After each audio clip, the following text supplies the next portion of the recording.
नागपुर शहर के अकाद माता Marathi upper primary school में शिक्षकों की भारी कमी को लेकर छात्रों ने विरोध प्रदर्शन किया। विद्यार्थियों का आरोप है कि पूरे स्कूल में पढ़ाने के लिए केवल 3 शिक्षक हैं, जिसके कारण नियमित रूप से सभी विषयों की कक्षाएं नहीं लग पा रही है और पढ़ाई बुरी तरह प्रभावित हो रही है। छात्रों ने बताया कि स्कूल का समय सुबह 7 बजे से दोपहर 12:30 बजे तक है, लेकिन इस दौरान केवल गणित और अंग्रेजी के ही पीरियड नियमित रूप से होते हैं। अन्य विषयों की पढ़ाई न होने से विद्यार्थियों को परीक्षा की तैयारी में कठिनाइयों का सामना करना पड़ रहा है। पढ़ाई प्रभावित होने से नाराज छात्रों ने स्कूल परिसर में प्रदर्शन करते हुए शिक्षा विभाग से जल्द पर्याप्त संख्या में शिक्षकों की नियुक्ति करने की मांग की। महानगरपालिकेची एकात्मता नगर येथील शाळा आहे, जिथे नर्सरी KG1 KG2 पहिल्या वर्गापासून 8व्या वर्गापर्यंत असे एकंदर 11 वर्ग आहेत आणि 11 वर्गामध्ये फक्त 3 शिक्षक आहेत आणि महानगरपालिका प्रशासनासोबत आम्ही सातत्याने पाठपुरावा केला। ॲडव्होकेट शैलेश डोरले तिथले नगरसेवक आहेत, त्यांनी सुद्धा पाठपुरावा केला। मी स्वतः फोन करून सांगितलं, मात्र आता शाळा सुरू होऊन 1 महिना झाल्यानंतरही तिथे शिक्षकाची उपलब्धता नाही आहे आणि 2 शिक्षक 11 वर्गातल्या विद्यार्थ्यांना कशा पद्धतीने शिकवत असतील, त्यांचं भवितव्य काय निश्चित होईल या व्यवस्थेमध्ये।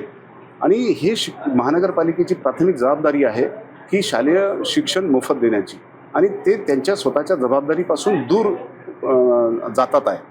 त्यामुळे त्यांच्या जबाबदारीची आठवण करून देण्यासाठी यांच्या भवितव्यासोबत आपण ज्या पद्धतीचा व्यवहार करून राहिलेला आहे त्याच्या विरोधामध्ये हे विद्यार्थ्यांचं आंदोलन आहे। आम्हाला शिक्षणाचा अधिकार आमचा आहे, संविधानिक अधिकार आहे आणि आम्ही तो अधिकार सुरक्षित ठेवण्यासाठी इथं आलो आहे। एकात्मता नगर मराठी अपर प्राइमरी स्कूल।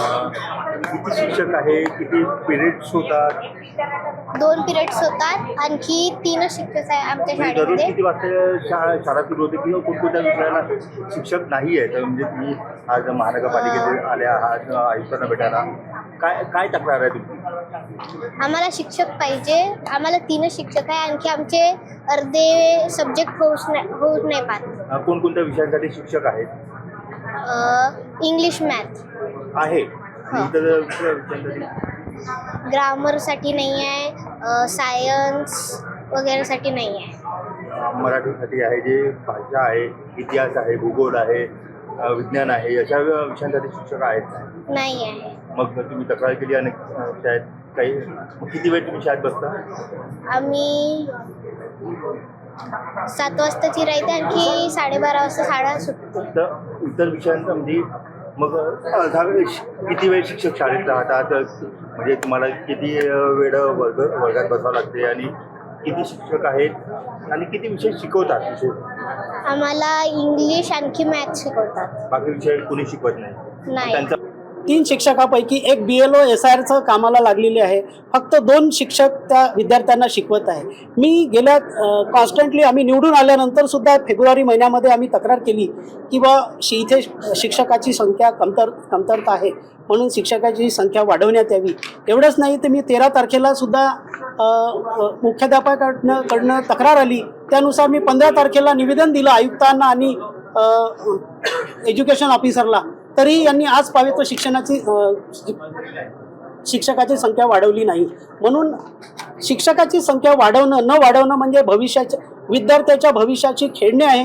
एवढंच नाही, संविधानानुसार शिक्षण हा मुलांचा अधिकार आहे, विद्यार्थ्यांचा अधिकार आहे, तो आज हिरावून घेण्याचा प्रयत्न करत आहे। म्हणून आमची विनंती आहे आयुक्तांना की तिथे शिक्षणाची संख्या वाढवण्यात यावी। असं जर धोरण असेल तर इथे बघा, आज माझ्याकडे एक पत्र आहे, या पत्रामध्ये नमूद आहे की विद्यार्थ्यांना वारकरी दिंडीमध्ये सहभागी होत आहे। एकीकडे वारकरी दिंडीमध्ये विद्यार्थी सहभागी करण्याचा प्रयत्न करत आहेत आणि एकीकडे शिक्षण न देण्याचा प्रयत्न करत आहे, हे कायद्याच्या विरुद्ध आहे। म्हणून आम्ही आज इथे विद्यार्थ्यांना आयुक्ताकडे तक्रार घेऊन आलेलो आहे। मुलांना शिकवण्यासाठी आणि मुलांचे पिरियड पण नाही होत।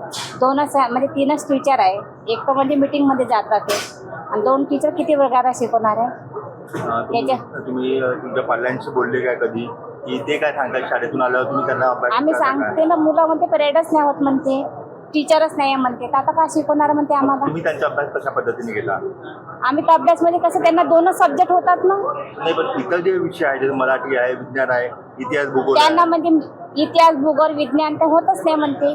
त्यांना गणित मराठी शिकवते, ते इंग्लिश शिकवतात, ते राहिले तर तेही नाही शिकवत म्हणजे बरोबर. घरी येतात, मुलांना विचारतो शाळेत काय शिकवलं. एक मॅडम आहे ते BLOच्या मीटिंगमध्ये जातात, बघतात 2च टीचर आहेत, ते घरी येऊन सांगतात की मम्मी आम्हाला आज काहीच नाही शिकवलं कारण की टीचरच नाही आहेत. पहिली, दुसरा, तिसरा वर्ग एकाच वर्गात बसवतात, तर ते एकच शिक्षक 3-3 वर्गांना कसं घेणार हा प्रश्न आहे ना. छात्रों का कहना है कि यदि समय रहते शिक्षकों की व्यवस्था नहीं की गई तो उनका भविष्य और शिक्षा दोनों प्रभावित होंगे। प्रदर्शन कर रहे छात्रों ने प्रशासन और शिक्षा विभाग से मांग की है कि स्कूल में जल्द से जल्द पर्याप्त संख्या में शिक्षकों की नियुक्ति की जाए ताकि सभी विषयों की नियमित पढ़ाई शुरू हो सके और विद्यार्थियों का भविष्य प्रभावित न हो।